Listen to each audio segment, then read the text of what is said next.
and she was like, hey, you should work with my friend Gilbert. And then we found out we already knew each other because we had. Telling you how friends work. They just introduce you to people. It was just like, what? Network is a ginormous thing, and you are the #1 person I've learned from. You don't use people. You're all about relationships and building a network through caring for people. But through that, fast forward to a couple months later, and nailed it with Wampa's Rita, if I said that right. And take me through that. One of the biggest global icons in the world right now in the Latin America industry. Absolutely, yeah. So what do you call it? So actually, I met him at the Team 10 house while I was working there. I had met him because people would come over all the time, all sorts of creators, and he was one of the people that I met. He was also the only like Mexican that I'd met. So like I was you guys just clicked. So right off the bat. We clicked in a way, it was just like that. And I actually I just met him, but like then once I left the company, I actually didn't go straight to Wampa. I worked for this other company that was more in the film industry. And I worked for them as a social media producer as well, because they were looking for someone to run their socials and like to start helping them create content.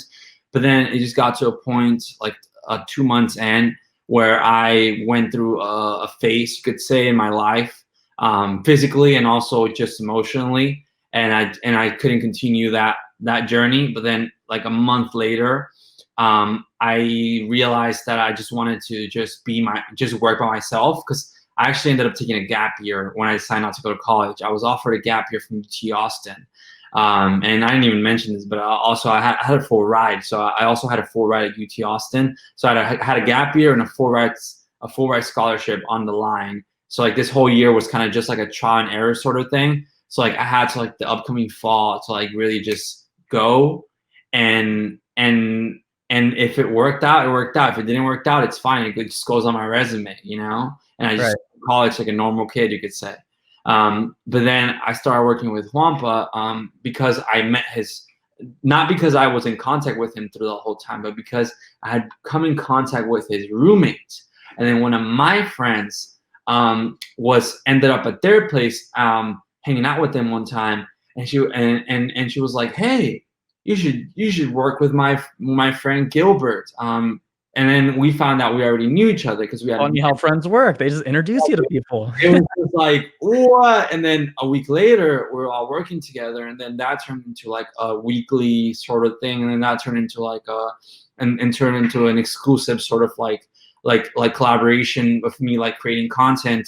So what were you doing at first? Were you shooting videos or music stuff? Like, what were you doing? So at first we were just taking pictures, because at this time I was very heavily just growing through photography. And this is a time where I started to focus on growing on social media through just any kind of exposure. So at the time, what existed is that you would shoot with influencers, and you would get tagged in their photos for creating work with them, obviously. And then you would get exposure, in exchange for the content. And what were you working on for people during that time? Were you on Premiere and Lightroom? Like, I was working on Lightroom, and I didn't start, but I started working mostly on Photoshop recently, like around a year ago. But this time Lightroom, because it just got the job done. And a lot of the time we'd shoot like an hour before, and it would be like the photo has to be done like now, or it would just be like so spontaneous, which is so awesome,